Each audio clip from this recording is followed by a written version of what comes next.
friends, and welcome to another episode of Field Notes, Insights, and Observations for the Travel Marketer. My name is Eric Hultgren, and today I was in Flint, Michigan, presenting a talk we're calling Brand as Signal. The idea that in this AI-centric marketing world, what are the three things you need to do right now to make sure that your customer, your audience, your community can find you when they have a question? Make sure you stay to the very end because we kept the Q&A in, and there's some great questions at the end of this talk. Enjoy.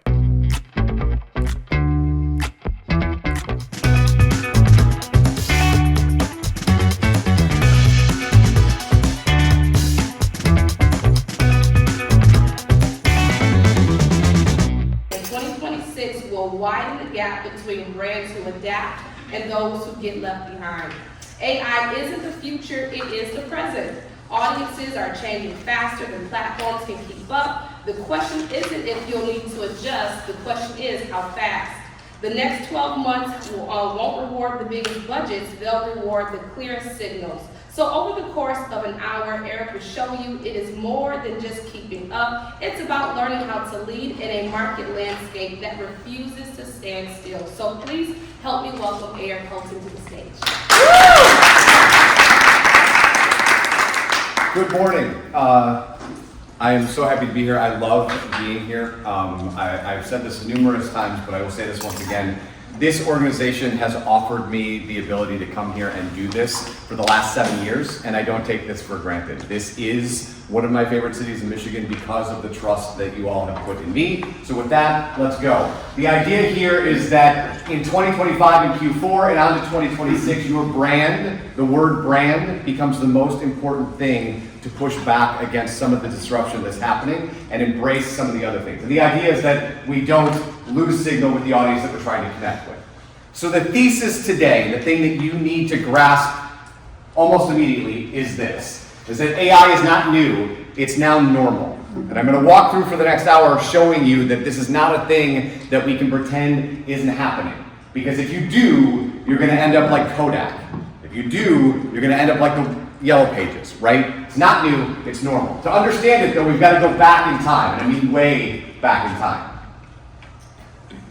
To the cognitive revolution, 70,000 years ago. This is when human beings got together and started to develop language, the ability to talk to one another. Out of the cognitive revolution, you got mythology, you got religion, and the overarching part of both of those things is what? Storytelling. We started to be able to tell each other stories. We get to the agricultural revolution 10,000 years ago. This is when we wanted to give up our nomadic life and get pumpkin spice latte from one location as opposed to all over the planet, right? So we got together as a community and learned how to build things together and share the stuff that we're growing so that we as a community could be better. 500 years ago, we get the scientific revolution, we get the clock out of this, we get the telescope out of this, we get the ability to test and understand the world around us by running scientific experiments that get better and better and better over time, over the last 500 years. 250 years ago, we get the Industrial Revolution. Out of it, we get the car. We also get a gentleman named Nikola Tesla who invented the internet. And if you don't believe me, Google it, because this was his first crack at what we will come to know as the internet in 1901. That brings us to November 30th, 2022, the launch of ChatGPT. We fast forward 3 years. This data is from July of this year. There's 18 billion messages a week on just ChatGPT. 18 billion a week. 18 billion questions on one app. We also have Google moving from what they started with as Bard to Gemini. Google is very interesting because in 2022, 2023, and 2024, OpenAI, the company that owns ChatGPT, was eating their lunch. They were losing in the AI race. But I'm going to show you that they caught up very quickly, which you would come to expect from a company like Google. So you've got Gemini, which is what Google is using. The EU, as they normally do, starts to figure out how to put laws around artificial intelligence. How will we use this technology? What's good moral use of it? What's immoral use of it? And how should we act? Facebook goes, that's great, but I'd love it if you didn't do that, right? So they started a super PAC to stop this. California, as they normally do, follows suit with the EU, and yesterday put into law SB 53, which would legally bind artificial intelligence groups to let them know if they built anything that's dangerous. There's a company that Amazon owns called Showrunner. And what Showrunner has done is figured out technology to take the sequel to Citizen Kane that got lost in a fire and use AI to reconstruct it. None of us in this room will see this, but the technology is profound. If it can bring a movie back that only 3 people had ever watched in history and make it so that you can see it. Speaking of Hollywood, this is Hollywood's newest human being, except it's not a human being. This is Tilly. She's an artificial intelligence actor that Hollywood is trying to get under their wing to have her in movies, and they're calling her the new Scarlett Johansson, except she's not real. This is your first all AI NFL commercial that aired this year. And all that to say that AI is not new, it's now normal. I want to show you the growth pattern of just ChatGPT. So if we go all the way over here, right, we're dealing with the launch in November. What's wild about this is essentially the first 100 million people was a record-breaking growth for any app in the history of humanity, but it's a flat line here, friends. So this is record-breaking. What's that, right? We need to pay very close attention to this space and understand how our brands fit into what's happening here. And one of the ways that we can do it is a new word, or maybe you know this word, but the word is allostasis. It's a cousin word to the idea of homeostasis. And to go back in science real quick, homeostasis is the idea that if you think about on a hot fall day, when it's 90 degrees in October, you go outside and you're uncomfortable because you've moved from homeostasis to being hot and sweaty. And then you come back inside to your air conditioning and you return to a regulated state. Homeostasis. Allostasis is different in that the change actually changes you. So as marketers, we're not looking for homeostasis because that is a myth. There is no such thing. We have to understand that when the market changes, we change too. And every time the market changes, we change again and again and again. So where does this put us? Well, for the past 20 years, there's been one spot for our brands to be found in the universe. The Coliseum of Google. Which oddly enough was made by Google Gemini, which is weird that it made it for me. But here we go. The Coliseum of Google, right? For 20 years, this is how your brand was found. And then we get TikTok in 2020. And now Gen Z uses it as a search engine because they also don't want to use Google. And what's fascinating is when we start looking at ChatGPT usage, we go all the way back to November of 2022, this graph was inverted. 75% of people were using ChatGPT for business, 20-something% for fun. That's completely inverted. So now, right now, 73% of those 18 billion searches a week are for things like, how do I make sourdough bread? Or where do I go to play golf in Michigan? They're not going and writing 10,000 average at best social media posts. That's not how this is being used, and we need to understand that that's not how consumers are using it. They are using it as their very own personal Google, and there's a couple reasons for that, right? And I said earlier that Google was losing the first 3 years and caught up very quickly. This might not be a big deal to all of you, but I do a lot of work in travel, and they are terrified of this. One of the things you might hear in the AI space is this idea of an AI agent or agentic AI, or giving an AI permission to do something on your behalf where you're not paying attention to it. Why this matters is because if there are two agents, if Bree and I have an agent together, I say, hey, I want to buy your sweater, or I tell my agent that I want to buy her sweater, and it buys a sweater from her AI agent. Right now, there's no way to prove I said that. Which if you run a small business, you know that then Bree is on the hook for refunding my money because you can't prove that it was a verified spec. This changes all that. So Google has created a protocol, communication between these agents that probably looks and sounds a lot like blockchain, that will prove that these are verified things. And what's terrifying if you're in the travel space is that what this means is that Eric can say, I want to go on a golf weekend with my buddies at the end of October, and shut his laptop or turn his phone off, and the AI agent will go do it for me. It will pick the hotel, the golf course, the restaurants, pay for them on my behalf, and book all the things for me. Why is that problematic? Because if you own the golf course, the hotel, or the restaurant, I'm never going to your site. It's doing this off-site. So this is changing really rapidly, and next year, as more people are using this idea of agents, which is sort of a cloud talk right now, as more people are using agents, this will be something to pay very close attention to, especially if you sell anything. Because as a brand, what I actually want is for Eric to say, I want to go to treetops at the end of October, right? Because now I'm telling the agent what I want it to go do, and I'm using branding to help treetops. Because I want you to pick my brand, not let the AI pick whatever it finds, right? When we're talking about search and why it's important to your brand, there's two terms to understand. Obviously, we all know what search engine optimization is, SEO.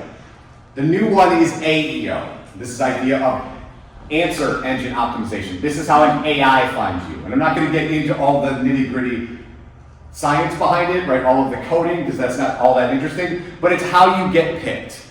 And one of the ways that you get picked as a brand is by becoming bilingual, to embracing your inner Duolingo.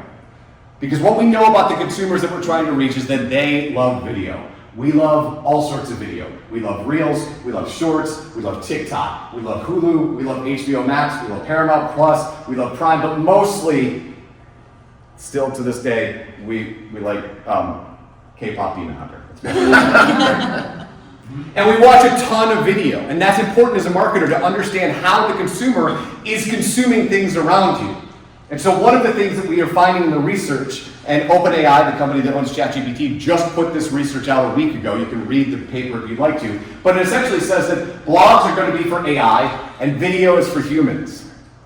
You are going to write blogs that no one's going to read, except for the AI. And the other thing you're going to do when you're writing these blogs is you're going to get rid of jargon. All of it. Because AI doesn't like it. And AI doesn't like it because it knows that most human beings don't like it. In rooms like this, we will use terms like SEO and AEO and KPIs and ROAS, but no actual human being talks like that. So we need to take that out of our blogs and write for the people we're trying to reach. And video, we need to get them to move, right? So the idea is that, will this delight a human being if they watch it? Will the thing that I'm putting out in the world give them K-pop Demon Hunter vibes, right? And would this blog make sense to an AI if it read it? If it checks those two boxes, that's the type of content we need to make. And if you don't believe me, this is research from August. This is on a daily basis, friends. No one reads. Which, given the climate that we're in, should not shock anyone in this room, right? But we know that if we want to reach them, we have to go to where they are. Because if we look at a graph like this, and we know that this is not the way that we want to find them, right? They're not going to type this in. They might get the AI summary, but they're not going to do this because they probably don't say things in their real life, like best golf trips in the US. That's not how human beings talk. Human beings more want to feel like this when they're consuming the internet. And so if we know the difference between this and this, that is not a search problem. That's an us problem, right? That's not us reacting to the market. That's us hoping that we can go back to this because it was easier. So how do we feed the AI? What types of blogs, or where does it go to find its information? And when you start looking at these graphs, it gets very interesting very quickly. So let's look at ChatGPT. Most of where it pulls its information, Wikipedia, blogs, news, comparison portals. The important parts to pay attention to are things like it doesn't care about your product pages, and it doesn't care about what people say about you on Facebook or Instagram. That is not to say that we don't have social as part of our strategy. This is a different part of the strategy. But it is to say that GPT and most of these other ones don't care about what's happening in social.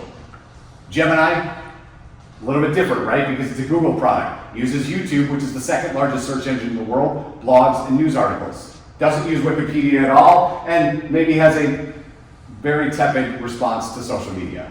Perplexity, which is a little bit different than ChatGPT in that it's known as an answer LLM, right? It mostly just produces answers as opposed to interacts with you in the way that ChatGPT does. It likes blogs, news, and industry sites. Again, doesn't care about social and really doesn't care about your product page. Now, this is a rolling average, meaning these sorts of things are going to change as these models learn more and more and more. But what this tells you, though, is with all three of them, that text needs to be a very important part of what we're doing. Even with YouTube, we need to pay attention to our description, our show notes, so that we can be found when Gemini is looking for us. And one of the things that we should be doing as marketers is testing this, asking these large language models, or LLMs, the questions about our business to see what it comes up with. The next thing that we're going to do in 2026 is this. You're going to say this sentence out loud or I will go no further. I'm not kidding. I want you to read that to me, please. In 2026, I promise to stop cross-posting. Thank you. This becomes important, friends, because on top of what's happening in the ChatGPT and AI space, social has changed so much since 2020, this becomes detrimental to your brand. And I want you to feel better about the fact that every single one of us does it time and time again, because this is from yesterday.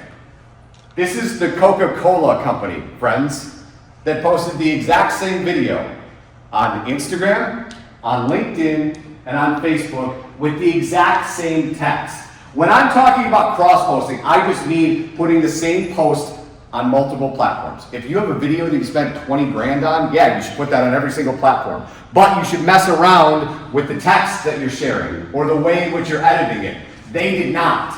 And what you can see, you probably can't see it all the way in the back, but what you can see is the only two that essentially had any sort of stickiness is LinkedIn and Instagram that had 200 likes and 2 shares. Coca-Cola company, by the way.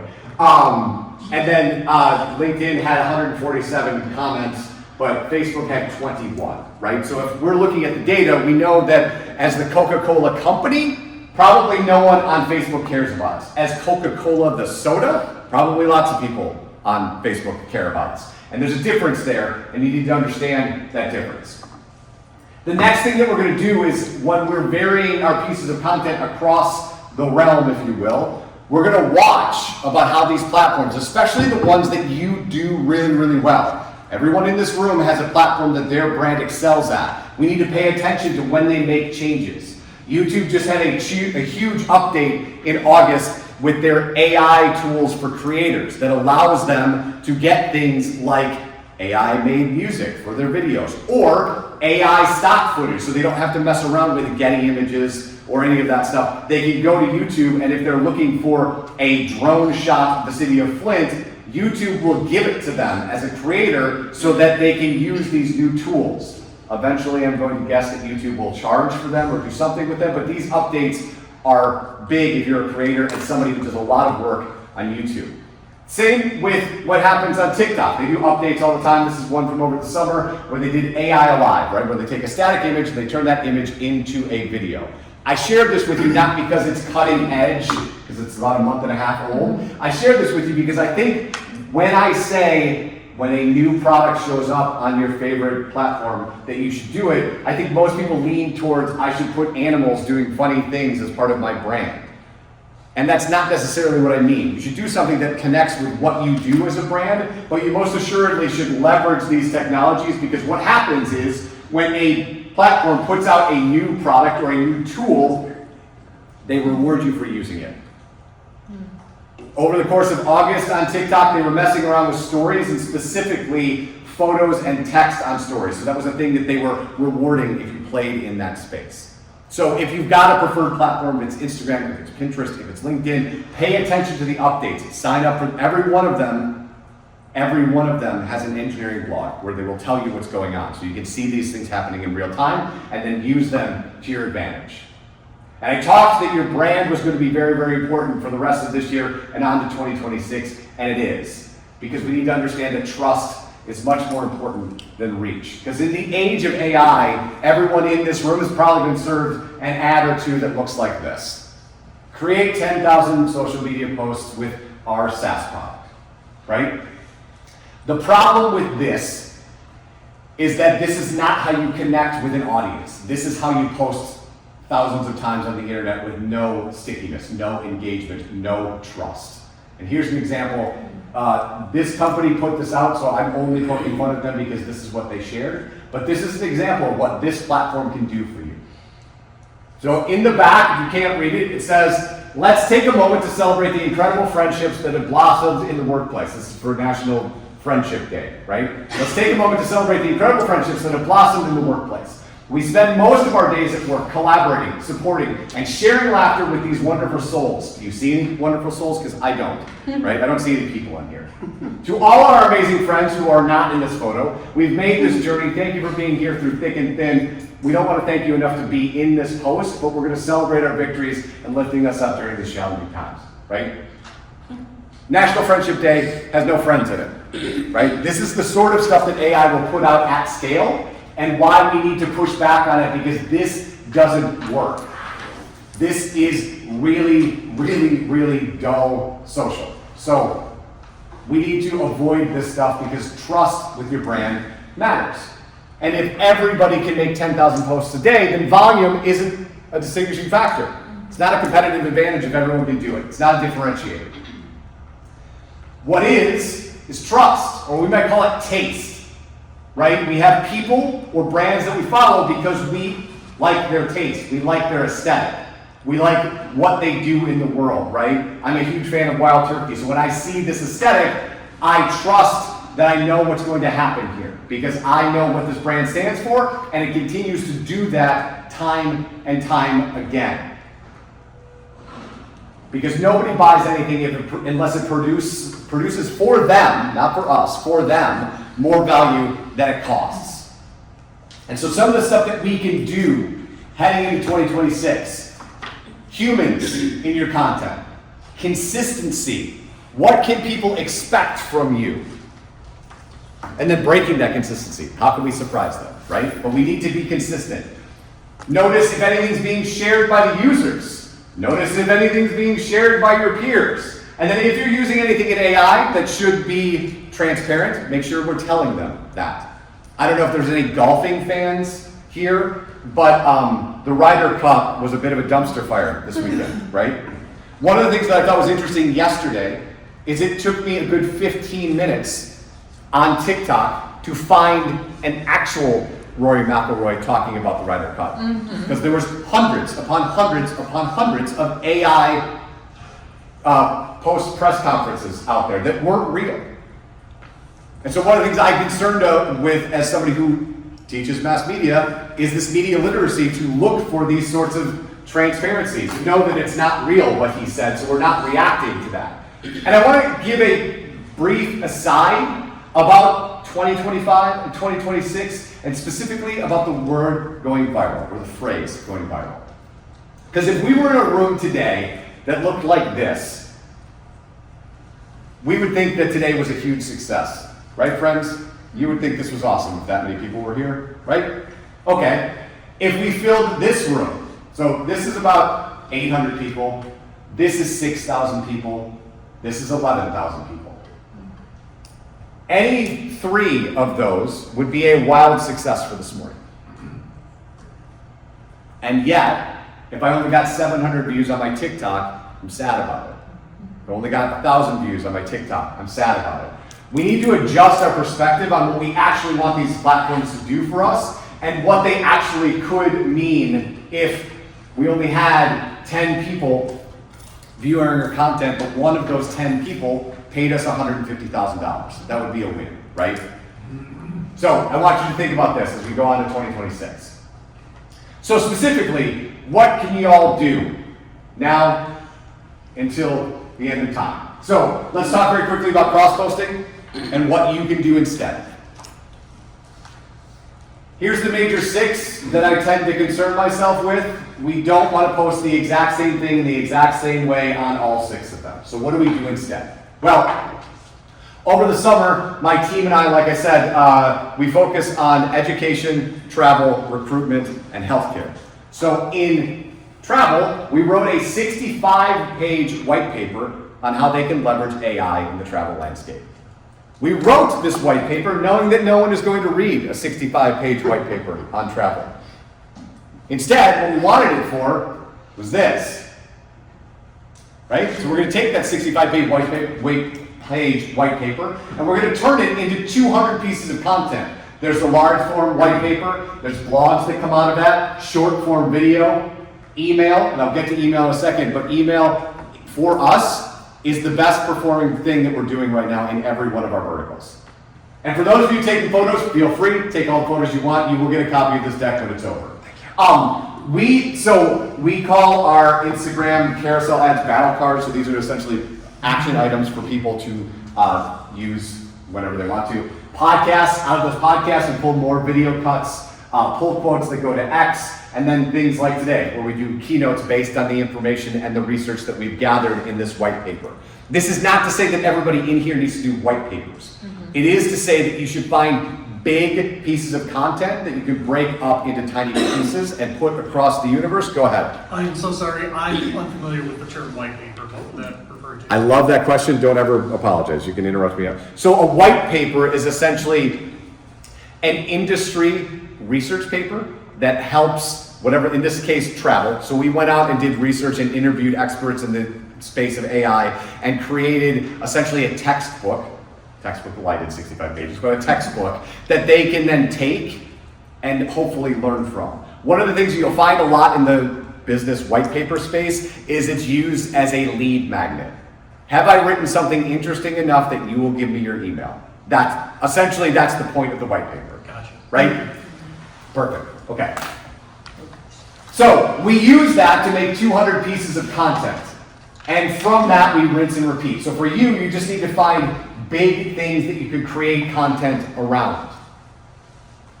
So if I was running an event like this, I would be recording this event, and I would cut this event up, and I would serve this event in tiny pieces to my email newsletter group, and I would pull out quotes. I would go, oh, somebody in the audience doesn't know what a white paper is. That's amazing. Let's write what a white paper is and how you can leverage it as a lead magnet. And we're 27 minutes into this, right? So this is how you find the big rocks and break them up into tiny pieces. The other way to look at it, and I used this the last time I was here, but I love it so much, I wanted to use it again. The other way to think about this is if I showed up today with a bag of flour, a package of yeast, 3 tablespoons of sugar, and a cup and a half of milk, what am I making? Cake or bread, right? That's what I'm doing, cake or bread. Now, if I made that loaf of bread, what could I do with it? Don't worry, I got the list for you, right? So this is 40 things you could do with a loaf of bread. That's how you need to think about this.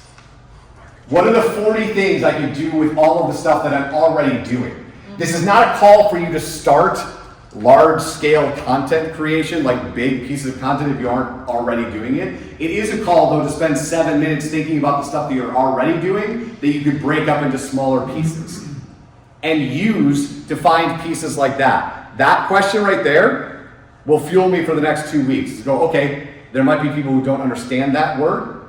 How do I reframe that? What do I call it instead? That instantly you would go, oh, I got you, right? Here's 40, right? So we take those 40 ideas and we leverage them across the world. And one of the other things that we can do is when those pieces of content that we put up organically starts to catch fire. If I'm Coca-Cola, we go back to that Coca-Cola, and we know that the LinkedIn post is the most popular of the 3 platforms. That's the one where I put the money. Because that audience has raised their hand and said, that's interesting. That's where I don't know what the point, like the call to action would be for the Coca-Cola company, but if it was to buy Coca-Cola, that's where that one would go, right? Next, we're going to build communities, not just an audience. And this is the perfect space for that, because like I said, I've been coming here for nearly 8 years, and every time I come here, I see familiar faces every single time, because we've started to build a community in this city that means a lot to me and hopefully brings value to you. And you're going to do the same thing. And this is important because audiences are passive and your communities show up to things like this. They're very active. So we need to focus on making them. And we need to focus on getting to those rooms where it's happening. Where are these people and what are they doing? One of those spaces can be text. Now you have to be careful with this, because if you're going to jump into somebody's text, or as the kids say, their DMs, right? We have to make sure that we're bringing value. And this is a little hard to see here, so I'll do my best to frame it up for you. But we have to make sure that we're bringing value to the person who's getting the text so they're excited to see it. One of my favorite people to watch is what Gary Vaynerchuk does with text. He texts all the time, and all of it's different. This was something on Sunday where he was doing a hangout on, I don't know where that was, if that was on Discord or where it was, but telling the audience that, hey, we're over here if you want to hang out. This one in the middle, I had a problem with my roof 2 weeks ago, and I emailed the roofing company, and they immediately texted me and said, hey, we think this might be easier. Can you just take a picture, and our team will come out and we will fix it. And so the entire time that they're out there, they're showing me photos of what they're fixing, and then if they, at the end, if there's anything else, let us know, right? On the other side here, this is something we have wrong with our car. And they know that they have it in their file that I don't want to talk on the phone, as most people don't want to, right? So everything happens via text, and I say to them, I can't get there before it closes, and they put it in a lockbox with a code for me and text it to me, and off you go. This is a way to build a community. This is a way for me to trust that brand, to know that every single time that they are doing something, it is for a value to me. Yes, they get paid, but the value is to me, not just to them. So text is one of the spaces that you can play in. The other one is email. And 3 years ago, I would have told you that the world has enough email newsletters. But the data that I'm looking at right now, people seem to really, really like it if you build it correctly. If you stuff it full of value and it helps them be better each day, email for us across all of the verticals across the United States outperforms everything else. It outperforms display, it outperforms social, it outperforms everything. And so if you have an email list, if you have a database, start leveraging it. If you don't have either one of those things, start building it. Or you could go to other places. We could go to Discord, we could build something in Slack, you could build a Facebook community, but it's important that you start building something that moves from audiences, likes and shares, to a feedback loop where they are coming to you and giving you feedback so that you can get better and they feel like it's valuable. And then we want to be different. Because right now what you're seeing is a lot of the same. And none of us can out AI, right? We all have competitors in the space that can leverage whatever AI they want to make as many pieces of content a day as possible. Now, most of that won't connect, but we need to be different and we need to stand out. And one of the ways that we can stand out is by being more human, right? Because we don't need more of this. We need better content. And so what you can do as a marketer is more human stories, more surprising formats, more humor, more vulnerability, and more risk. And when I say risk, I want you to think deeply about that. I don't mean responding to everything that's currently happening in culture. Okay? I want you to think about that. So I was just at a presentation in Lake Charles, Louisiana. It was a travel conference, and there was a session on crisis PR. And the woman who was giving the talk had one of my favorite opening lines I've seen in a long, long time. And she was talking about this risk and what's currently going on in culture. And she started her talk by saying, what is a groom's mom's job at a wedding? Shut up and wear beige, right? And so sometimes we need to just shut up. We don't need to say something with everything. I will say though, and there's an important differentiator, if it is important to you and it is the space that you work in, you absolutely should say something. But chasing trends, no matter what they are, can tend to get your brand in more trouble than it's worth. So risk, I mean things like doing it like you've never done it before, going to a platform you've never done before, putting up handwritten notes on LinkedIn as an image as opposed to having your creative team create it. The idea that what if is the posture going forward. How many days a week are you looking at your team and saying, what could we do today? What's a new thing we could think about? What's a new tactic we could try?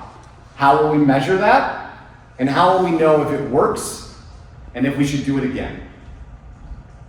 Which brings us to the idea of brand myths. This is something I'm currently working on, and I'm very, very interested in this space, and something that I think a lot of brands that aren't the ones I'm going to show you think they don't have. So if we look at a brand like Patagonia, their brand myth is responsible ecotourism, right? You wear their stuff, you are treating the world, the world that you're traveling in kindly. You have class, and you're on the cutting edge of technology. Now, these myths don't necessarily have to be true. This is just what a consumer feels when they purchase an iPhone 17. They feel like they have got the most exciting thing in their hands that was ever made by human hands, right? Impossible is nothing, and happily ever after. Each one of our brands has something like this. It might not be as profound as the 4 that I just shared with you, but each one of your brands has something that people say about them. You have one here in town. Find a human being who either grew up here or spent a number of years here, and if they like burgers, they are going to tell you that they're missing their olive burgers, right? It's a brand myth here. So every one of our brands has this, and this is another way to frame up a way in which we can build communities. Then we're going to turn all of our employees on, turn them into megaphones, right? We're going to allow them to speak on behalf of the company with an asterisk near it, right? Because the thing about brands is that people don't actually trust the logos, they trust the people behind the logos. And especially on LinkedIn, this tactic can be very successful. But there's a couple things that we have to do for our employees to set them up for success and set us up for ever sleeping again while they're running around posting on our behalf, right? The first thing that we need is we need to give them stuff that they can adapt and share. We need to make stuff from the parent brand. We need to spend time training them how to use their own voice with our voice. We need to make sure that we celebrate when they put posts up, and we need to do all those 3 things in tandem if this tactic is going to work, right?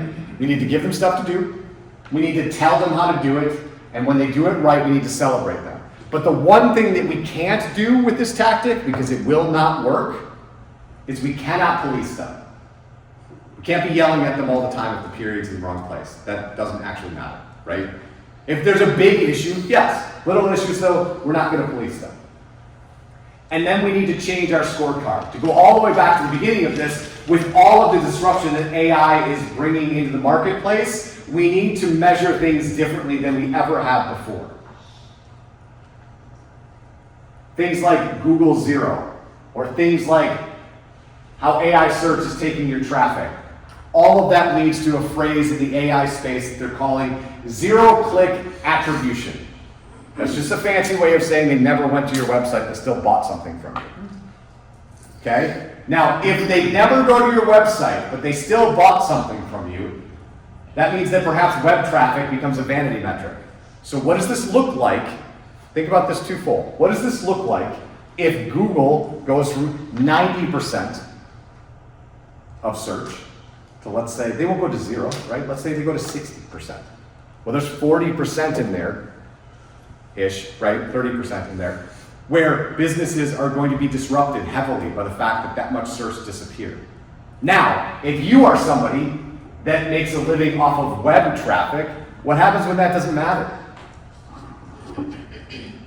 And then think about it another way. Do you really care about the web traffic? Because if you are Amazon, if you are Domino's Pizza, who 10 years ago was selling pizzas on Twitter by just putting a pizza icon, right? No one went to the website because all they care about is selling pizzas. So if web traffic is a vanity metric, what do we measure? Well, we can measure engagement depth. So not just likes, how are we building these communities, right? Those trust signals, looking for testimonials, peers who are sharing or recommending what we're doing, building that community, right? Active contributors in our ecosystem. And then people mentioning us inside AI tools. And when I say this, I mean, don't just pick the one that you use. Try all of them. Go to Perplexity, go to Gemini, go to Chat, go to all of them and type in the same question and see what happens. And if you get the same answer, you're on the right track. Now, we have, and have for a long time, had what are called social listening tools. These are tools that go out in social media and find your brand mentioned even if they don't tag you. right? So it gives you some brand sentiment and your ability to understand what people are saying. They are in the process of building the same thing for AI, but we're not quite there yet, right? So we need to do some of the work now on our own. Now, I'd be remiss if I did another one of these things in Flint and just watch you all take notes and walk out and didn't have any succinct action items. So here they are, right? We're going to build those trust signals. And trust builds quicker in the consumer world than it does in real life. We trust brands way faster than we trust humans. And I'm going to give you an example. Last week, I was in New York because Leslie Odom Jr. returned to Hamilton for the first time in 10 years, and my wife needs to see it 150 times before she dies. So we're on the path, right? But while we were there, we went into Brooklyn, and we stopped in a shoe store. And this is John Flutog Shoes. You may or may not know who this human being is. He makes shoes for Lady Gaga, he makes shoes for Pink, he's been making shoes since the 60s, and they have this wonderful store. And when you walk in, my wife and I were the only two people that walked in. The woman immediately wasn't on her phone, she wasn't ignoring us, she got up instantaneously. How are you? Good, awesome. Takes a beat or two because she's an expert in her field and says, hey, I just want to let you know, this isn't a showroom. We're playing dress up today. Anything you want to try, I'll go get it. And then left us alone. My wife's looking around and I'm looking around. And my wife gets these high heels, and on the bottom of them, they've got an etching in them that says, you look cute today because I said so, so when you walk, it puts that into the, right? And so she goes, hey, can I try these on in a size 7? And the woman goes back and gets the shoes, but she comes out with 3 boxes. I'm like, do we have to put the shoes together? This is weird, right? Are we putting the shoes together? And no, she goes, hey, I know you wanted to try these on, but she says, I brought you 2 surprises. And one of the surprises were these boots, which you probably can't see in the back, but my wife would never in a million years pick these boots. And she fell instantly in love with them. And had this amazing time. And I was looking at a bunch of shoes, she was looking at a bunch of shoes, and we ended up buying a pair of shoes, but they weren't these. They were these. But what was fascinating, you can see them later, but what was fascinating about this is as I'm paying for my shoes, the woman gives me a card with the product number of these boots and the high heels that she tried on in my wife's size and says if she wakes up dreaming about these, here's how you order them. Okay? We build trust. That was in 20 minutes. We build trust much faster in the consumer segment than we do with people, right? And then we're going to own our communities. Like I said, find ways to get information from your customers so that you are insulated from things like an on-again, off-again TikTok ban that may or may not happen, right? If we own our communities, we don't worry about that. We can just move. The example I often give is, do you think Nike cares? No. They're just going to show up someplace else and everybody's going to follow because they built those communities. We need to do the same thing. Using our employees to amplify that brand. And then finally, think about where I am right now and go with what I've got right now. I cannot stress this enough, friends. This AI is going to move fast. And if right now it's overwhelming, next year you're going to be drowning in it. This is not going to slow down. And it's going to go from, this is not, let me explain it this way. This is not TikTok. This is the internet. This is going to be something we use in every aspect of our life. And if you get paid to sell things to people, it's important that you understand that that is where we are right now. And that you embrace this. With that, I would love to take some questions. Woo! Go ahead. You taught me a new word, cross-posting. Sure. I didn't know about that. When I post to Instagram, it automatically posts to Facebook and Threads. Correct. There must be something in there that does that, which I don't want. I want it just to be on Instagram. So interesting that happens. Yes. So it's I think it's a default now on Instagram. If you go into your settings, you will see it in there, and you can just turn off post to Facebook and post to Well, good luck turning off post to threads because they really want that to work. But you can at least turn it off to Facebook for sure. So that's why it's in there. Just go into your settings, which is in the upper right-hand corner, and you'll find it there. But I wonder why Instagram does that. Because they're owned by the same company, and what they want you to go to both of them, because one of the things, it came about honestly because Instagram started with a product called Reels. That was their short-term answer or short-form answer to TikTok, and they launched Reels on Facebook, and no one cared. So the way that they could fix that is to force you to post your Reels over there, and then give them an artificial boost. So what you saw for a little bit is that if you did that, it boosted the Facebook one better than the Instagram one, so that you would go, oh, it's really something here, right? So that's where that came from. Go ahead. One thing I've noticed is that AI, ChatGPT in particular, if they're writing something for you for a social media post, loves emojis, can't get enough of them. It's flooded with emojis. My question is, I mean, anytime I see a post with tons of emojis, I know automatically it's AI generated. Do you recommend taking those out of your post, or does it not matter at all? My answer would be it depends on what you're going for, right? Because I think if you can, and a lot of people say that sentence, I know immediately it's AI, right? You hear that a lot. I would say there's still a fair amount of AI that people are gravitating towards. You know, we're doing some tests with Notebook LM. I don't know if you guys know what that is, but it's a really cool program where you can essentially shove research materials into it, and it will create podcasts or videos to kind of help you learn. So one of the tests that we're doing is I'm doing intros and outros of those white paper, those long form papers, and I'm having Notebook do the podcast. Nice. So I dump the 65 pages in, it does its thing, and I just do heads and tails, opens and closes, and people are listening to it. So do I recommend taking them out? I would say if it's not on brand, yes. And then honestly, I would say test it. And by test it, I mean take one of the AI generated ones that you did and take one of your own and shove it full of a whole bunch of emojis and see what happens. Because you know that you wrote that one. Do the emojis hurt or help it, or is it just the way that chat is writing on your behalf that's elevating it or depressing it, right? Cool, okay, thank you.